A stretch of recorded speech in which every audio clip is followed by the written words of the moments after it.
dentro dessas 12 regras, tem 2 onde ele cita especificamente crianças. Como o Guilherme é pai de 4 filhos, e Maria Tereza chega, né, Maria mais Tereza. pra frente. Tá a caminho. Está a Ano que caminho vem? agora. Quando que nasce Maria Tereza? Abril. Abril. Tá Algum previsto pra momento abril. em Tá abril. logo aí. E eu vou pegar e pular logo pra regra 11, depois a gente volta pra outras regras. Onde o Jordan Peterson ele coloca: não incomode as crianças quando elas estão andando de skate. Por isso que eu disse, as regras são bem interessantes. E um ponto muito a favor do livro também, porque, por exemplo, eu já li o Princípios do Ray Dalio, que fala sobre organizações, é um livro voltado mais para empreendedorismo, só que eu acho que a escolha do título ela foi muito mal pensada para o que é o livro. Porque quando você pensa em princípios, você pensa em poucas e boas regras, tipo os 10 mandamentos, 12 regras para a vida. Lá você tem um código legal, tem umas 500 regras. Então é muito difícil você realmente extrair poucas e boas regras, tem 500 lá dentro. O Peterson botou 12 poucas e boas regras de fato. Apesar de que depois ele lançou mais 12, né? Então foi aumentando o compêndio. Mas nessa eu queria saber a sua opinião. O que ele quis dizer quando pediu para não incomodar as crianças enquanto elas estão fazendo algo mais arriscado, como andar de skate? Então, uma das características mais importantes do desenvolvimento humano é sofrer risco para obter qualquer tipo de bem mais elevado. Se você não tem se você tem total aversão ao risco, você não consegue fazer nada, né? Pensa bem, até sair de casa já envolve um risco. Quando nós falamos de investimentos, de empreendedorismo, da pessoa que vai prestar uma prova mais complexa, que vai se colocar numa situação de grande dificuldade, tudo na vida envolve risco. E as crianças, elas aprendem a ganhar casca, né? Elas aprendem a ficar mais duras em atividades que tem a possibilidade dela se ferir, tem a possibilidade dela se machucar. Essa possibilidade de você se machucar vai te forjando para o sofrimento quando chega. Então, por exemplo, todo empreendedor, ele tem que ter um momento que ele toma uma pancada. Ele vai tomar inevitavelmente, isso é fato. Esse é o momento que torna ele mais forte para a próxima. O Elon Musk até falou isso uma vez, né? Falou, olha, na verdade, acho que a maior habilidade que foi aprendendo é que você vai ficando mais resiliente à pressão e à dificuldade. Se você é a mãe helicóptero, você fica em cima do filho, e aí, filho, isso é perigoso, isso é perigoso, isso é perigoso, isso é perigoso, o recado que você está passando... E veja, não é que os meninos deveriam fazer algo que seja genuinamente muito perigoso. Mas pro critério atual, Hoje em dia, ninguém deixa fazer nada. Pendurar no balançar nada, um pouco mais ali no balanço, né? E todos nós já fizemos coisas assim que tinha algum grau de risco, algum grau de perigo. Na nossa geração era mais comum ainda, né? Essas coisas de risco.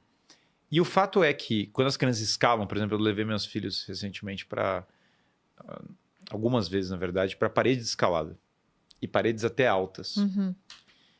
É muito boa experiência para eles, porque eles vão inevitavelmente ter medo. Tem um certo... E cada um tem a sua altura. Paredes altas, assim, eles têm o pico deles. Eu percebi que o mais difícil não é ensinar a técnica da escalada. Tem lá os instrutores, eles passam e as crianças pegam meio que rápido. O mais difícil, que é papel dos pais ali, é fazer com que eles cheguem até o final. Que eles vençam a barreira. E eu acho que aí a gente pode até falar que é o papel dos pais mesmo, homens.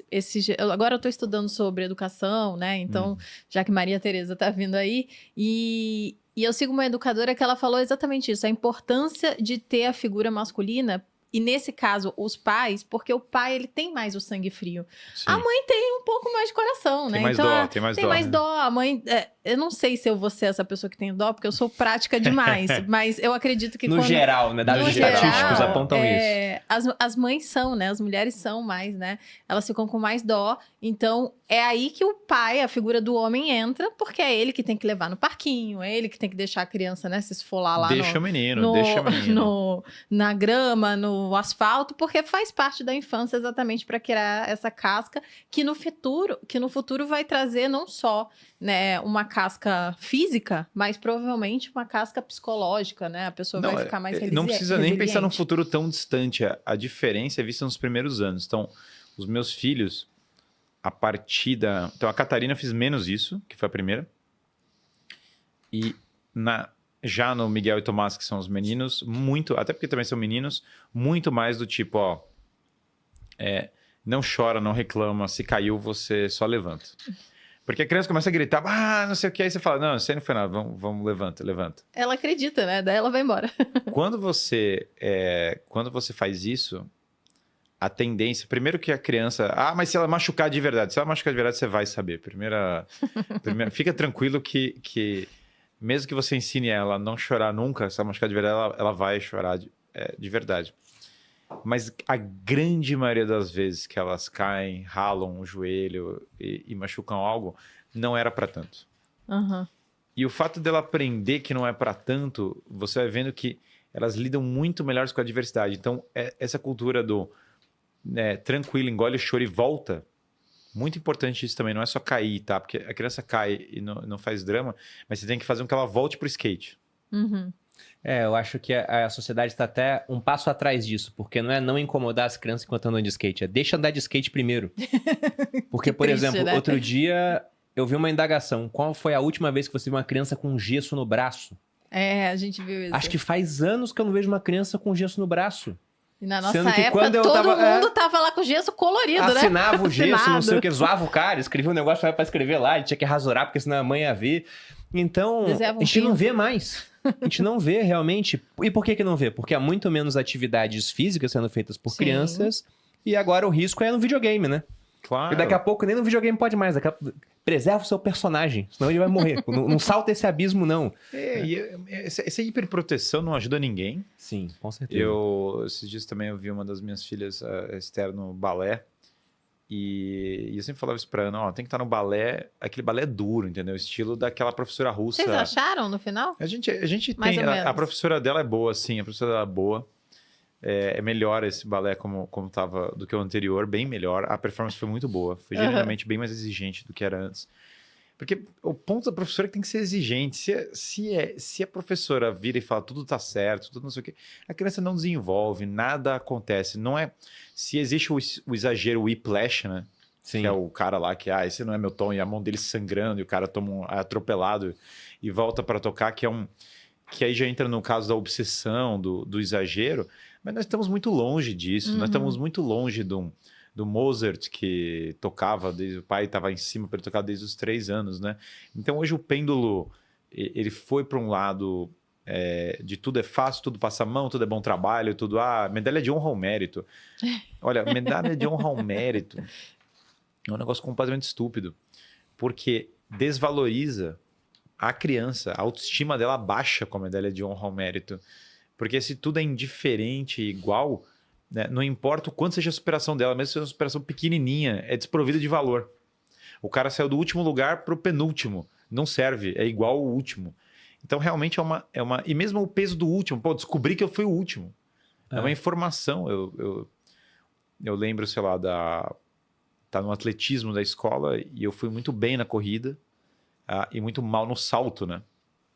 E, cara, eu descobri isso. É uma informação, uma coisa boa. Eu pensava assim, poxa, o salto eu tinha que conseguir fazer melhor. Eu não tenho, sei lá, qual que é o problema. A corrida, no entanto, era uma habilidade. Então, você luta para melhorar dentro daquele paradigma que você tem estabelecido. Se tudo é vitória, se tudo é igual, se tudo se você sempre vai mimar a criança, que é uma das regras que ele fala aí também, né? Tem uma outra regra sobre não educar os filhos para que eles sejam pessoas que você detesta ou algo assim. Isso, né? é a regra número 5. Não deixe que seus filhos façam algo que faça com que você deixe de gostar deles. É porque a tendência dos pais é passar a mão na cabeça das crianças, porque dá muito trabalho corrigir, direcionar, botar para trabalhar e tal.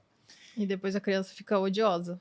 Você entope a criança de bens, entope ela de elogios, entope ela de tudo que é só reforço positivo, que foi até a pira dos últimos... O vilão dos anos 90 e 2000 era a mãe tigre, né? Que é a mãe asiática, e o herói era o reforço positivo. Essa era a coisa que as pessoas foram criadas. E o problema dessa história é que, na verdade, quando você entope uma criança de elogios não merecidos e entope ela de bens não merecidos, você está criando um narcisista. O narcisismo é precisamente o crescimento do ego numa baixa autoestima que não tem habilidade para casar com aquela realidade. E aí a pessoa sente que o mundo deve tudo para ela, né? Então, hoje, nós vamos formando pequenos narcisistas. A habilidade, no entanto, o sacrifício tira o narcisismo. Porque você pode ter uma pessoa audaz, magnânima, quero ser um dos maiores empresários do Brasil, quero ser um campeão mundial de alguma coisa, quero ser um grande investidor, quero ser o que seja. São metas... isso é magnanimidade, isso é audácia, é o cara querer ser grandioso numa área. No entanto, o narcisista não é isso. O narcisista ele quer ser louvado sem ter que trabalhar para chegar nesses méritos. Muito do problema... O Jordan Peterson fala muito tem essa tríade do mal, né? Que é narcisismo, maquiavelismo e psicopatia, né? Tem, na verdade, até uma tetrarquia do mal, mas enfim. O ponto é que muito dessas estruturas políticas corrompidas, outras coisas, isso passa pelas pessoas que têm esses traços. Então, você vai entrando na política, o cara que é psicopata, o cara que é maquiavélico, o cara que é narcisista, o cara que não sei o quê. E muitos dos militantes, diz o Jordan Peterson, são pessoas narcisistas. Uhum. É a pessoa que sente que é entitled, né? Como eles falam, sente que merece tudo, que tem direito a tudo, e que não tem que trabalhar por isso. E aí essa pessoa, quando chega no mundo real, o mundo real vem com uma cobrança que ela não está esperando, e ao invés de se adequar a essa cobrança, de entrar dentro, de ralar para entrar na cobrança, ela fala, verdade, todas as hierarquias são injustas. Todo tipo de hierarquia é má. Todo tipo de governo é mau. A criança mimada culpa o pai pelo mal que ela faz. Ela grita porque ela quer algo, ela quer gratificação imediata, e se ela não encontra, a culpa é do pai. Ele que não me deu. Não foi capaz.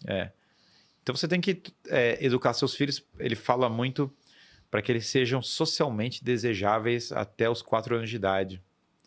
O que é isso?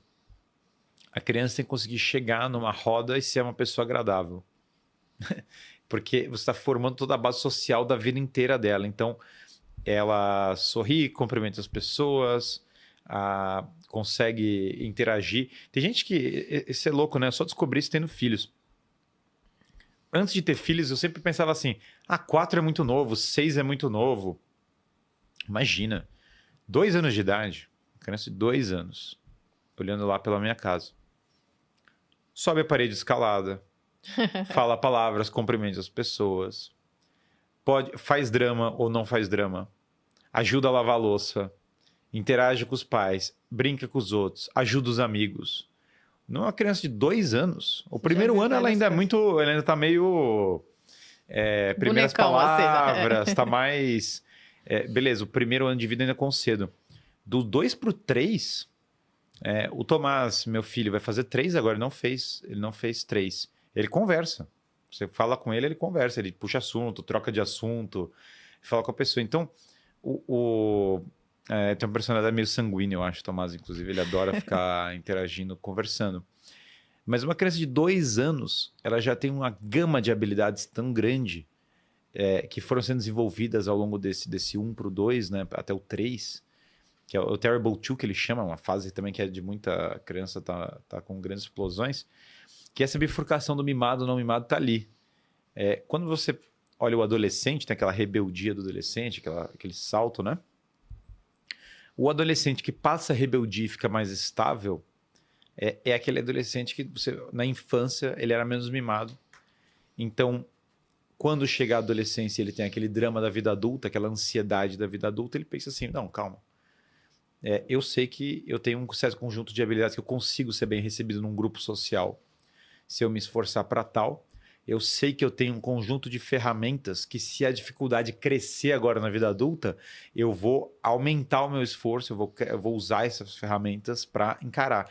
Então, quando passa aquele pico hormonal, ele começa a olhar e falar, não, eu me viro. Então, aí você vê meninos mais maduros, com 18, 19, com 20, né? Tem vários no meu canal, eu brinco que são os hiperzoomers, né? Que é o cara que é um menino de 19 anos que ele manda mensagem e fala, tô no jiu-jitsu, levanto peso, tô lendo Platão, tô investido em criptomoeda. Nossa, ainda há esperança então, né? Não, o hiperzoomer é uma realidade. Ele é uma realidade muito rara, extremamente seleta, Mas ele vai dominar sem dúvida alguma o Maximus, né? O Maximus, como a gente brinca entre os Enzos e os Maximus, né? Então, o papel do pai é encaminhar o filho para que ele seja Maximus, para que ele e não Enzo, nada contra quem chama Enzo, mas que é o nome do cara da Ferrari, imagina, um belo nome, mas a brincadeira já tá feita, sem dúvida. Ela já pegou. Eu conheci um Enzo outro dia com 18. 17 para 18, veio aqui no grupo e fiquei bem impressionado. Até falei, pô, você me dá uma esperança na nova juventude. geração, assim, porque era um garoto que, pra idade, ele é muito diferente dos outros que geralmente eu vejo por aí. Que o Guilherme falou, que é o Super Boom. É o quê? Eu chamo do Hyper Zoomer, né? Zoomer é a geração Z, né? Sim. É o menino que tem ali até no máximo uns 24 anos, tá? Os Zoomers, eles agora viraram adultos, né? Eles estão aí na área. Essa regra número 5 é muito interessante. Eu até coloquei uns asteriscos para falar dela. A gente acabou entrando, né, da 11 para o 5, que as duas falam no final sobre essa parte de filhos.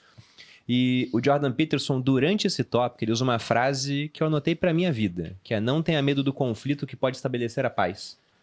Ele dá o exemplo de uma mãe que tem um filho que vai fazendo cada vez mais coisas que ela não gosta. Ele até lembra esse fato, né? Se as ações do seu filho fazem com que você não goste dele, imagine a opinião das outras pessoas. Porque ele é seu filho. E uma mãe não abandona o filho. Perfeito. Você pega lá no corredor da morte, cara, as mães estão visitando os condenados, né? Ainda. E então não tem abandono. Se a mãe passa a não gostar do filho, imagina o restante. Aí ele fala, tem que botar um limite. Se você não bota um limite numa criança, você está criando um pequeno tirano. Porque ele não tem um não para barrar o avanço dele. Isso é ruim para a criança. Então a mãe tá lá tentando fazer o melhor e acaba fazendo algo que é muito ruim para a criança no futuro, que vai virar um adulto mimado. No futuro e no presente também, porque imagina também. os outros convivendo com a criança, né? Não vão gostar da mesma forma. E a mesma coisa na liderança das empresas, né? Quer dizer, o chefe que nunca bota ordem nos funcionários, ele tá fazendo mal para os funcionários, porque sem a cobrança o cara não desenvolve. Simples assim.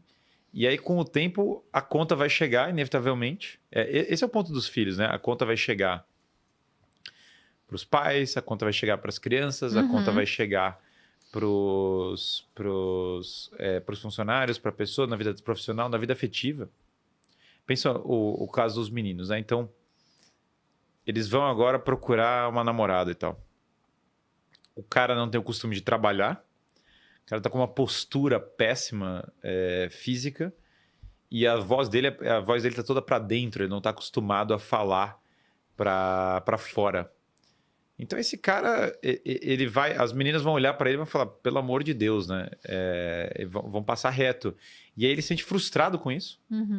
E aí o Jordan Peterson fala que o homem frustrado, né, que sofre a rejeição do grupo das mulheres, né? E, portanto, ele vai sofrer a rejeição dos homens. Porque também é muito semelhante, né?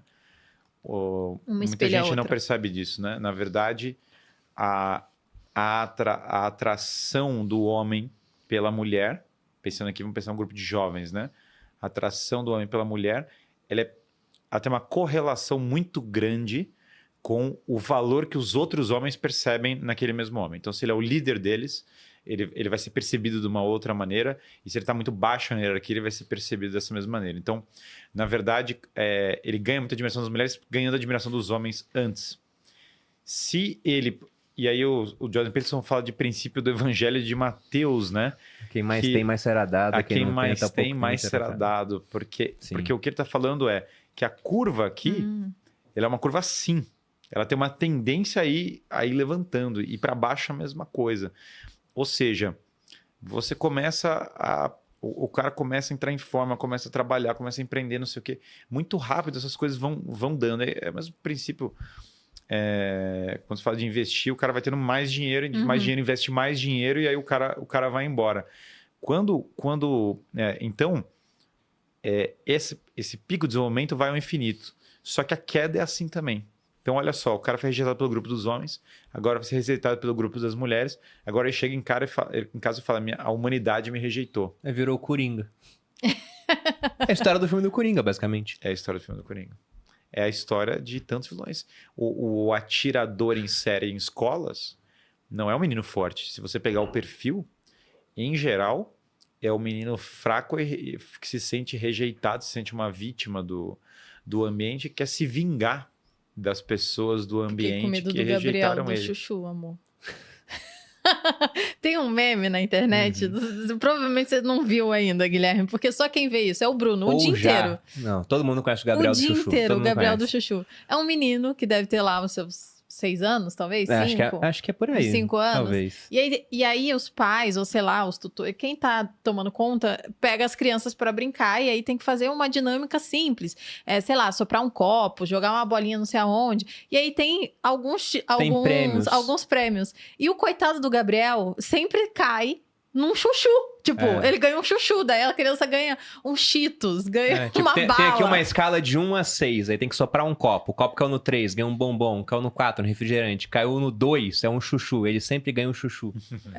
Só que o negócio ficou tão viral, porque foram vários jogos diferentes, e ele foi sempre ganhando chuchu. Tadinho. Que tem comentário de gringo, assim, falando, I nossa, o wanna Gabriel e o learn chuchu, eu quero aprender Português. português pra saber o que vai acontecer com o Gabriel.